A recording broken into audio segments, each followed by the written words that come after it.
Hello, my dears. How is it going? Менің есімім Мадина, және бұл видеода мен қалай бастаған ісіңді соңына дейін жеткізуге болады, өзім қолданатын екі бір дүниемен бөлісетін боламын.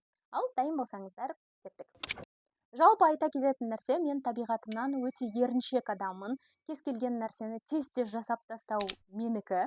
Яғни кез келген адам сияқты мен де просто демалып, потолокқа қарап, ұйықтап жата бергім келеді, бірақ қазір үйтіп жататын заман емес, қазір білімділердің, дамушы адамдардың заманы болғаннан кейін өзімде белгілі бір осындай қасиеттерді шығарып алдым десем болады. То есть бұл туылғалы мен дисциплина мықты, немесе туылғалы мен бір мектеп кезден бастаған ісімді соңына дейін жеткізе аламын деп айтпаймын. Бұл дүние трансформация жалпы 2018 жылы басталды.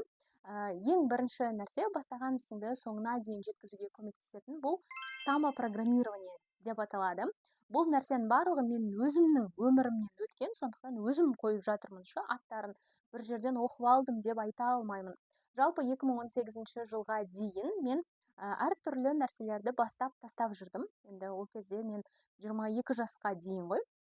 Бір нәрсені бастаймын, тастап кетем, йогаға қатысам, спорт залға барам, 1-2 ай қатысам да тастап кетем.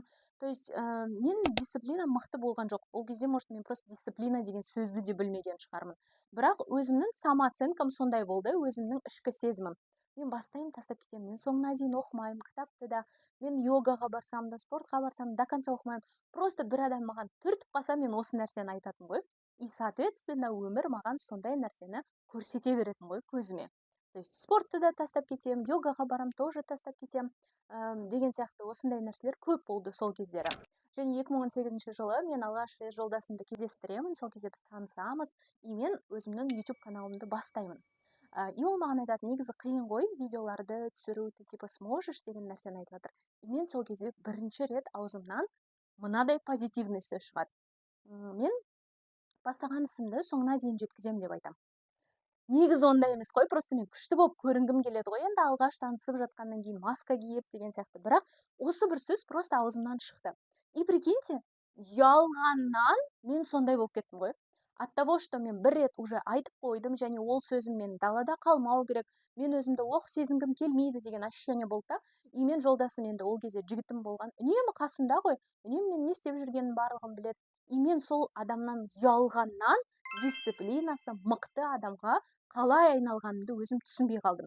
То есть самопрограммирование деген, егер сіз үнемі өзіңіз туралы негативный нәрселерді айта беретін болсаңыз, өмір сізге тура сондай нәрселерді көрсете береді ғой.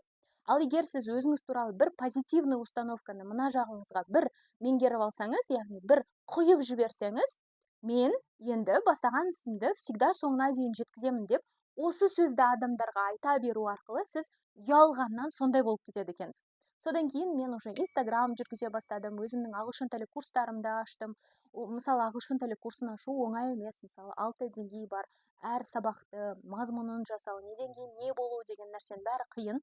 И оны орта жолдан тастап кету де тез ғой. Бірақ мен бір рет ол адамға сөйтіп айтып қойдым, және ол адам всегда мен қасымда жүр, а мен ол адамның алдында өзімнің абыройымды түсіргім келмейді. Сондықтан мен ұялғаннан осы уақытқа дейін, представляете, вот 7 жыл болды. Бастаған ісімді соңына дейін жеткізетін дисциплинасы ең мықты адамға қалай айналғанын түсінбей қалдым. Соңғы 1,5 миллиондық мен курс алған болатынмын, блог жүргізуге байланысты, жалпы запуск жасауға байланысты.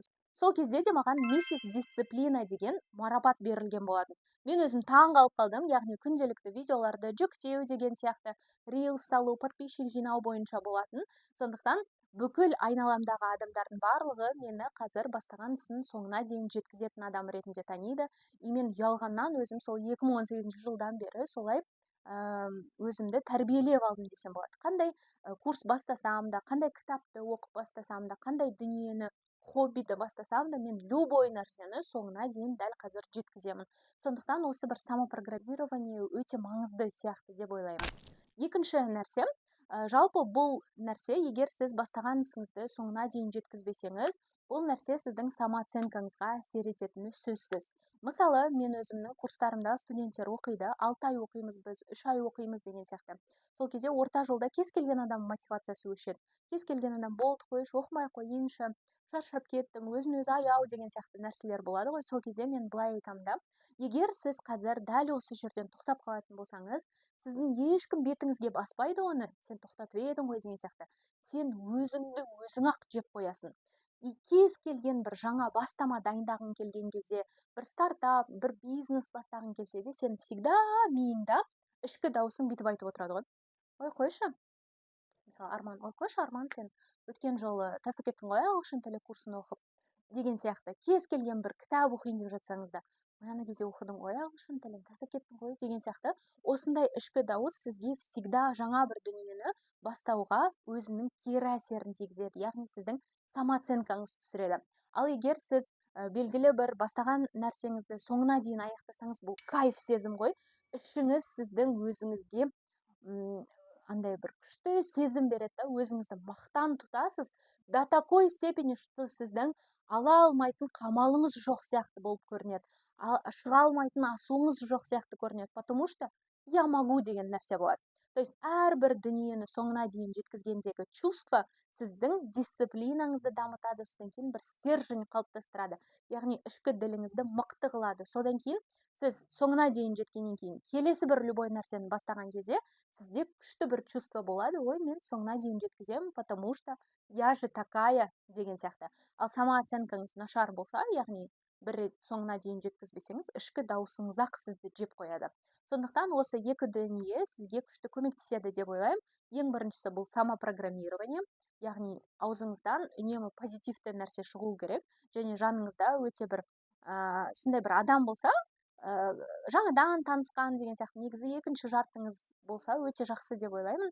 Досыңыз, подругаңыз деген сияқты бір рет оған айтасыз, одан кейін ол бар жерде басында сіз үнемі соңына дейін жеткізіп жүресіз, одан кейін уже бүкіл адамдардың көзінше деп ойлаймын. Екінші нәрсе, всегда біліңіз, егер сіз соңына дейін жеткізбесеңіз, бұл нәрсе сіздің болашағыңызға кері әсерін тигізеді, всегда сіздің ішкі даусыңыз сізді төмендетіп отырады, самооценкаңызды деген сияқты. Жалпы осы екі нәрсе бастаған ісіңізді соңына дейін жеткізуге әбден күшті көмегін тигізеді деп ойлаймын. Пайдалы болса лайк басып, комментарий жазуды ұмытпаңыз. And goodbye.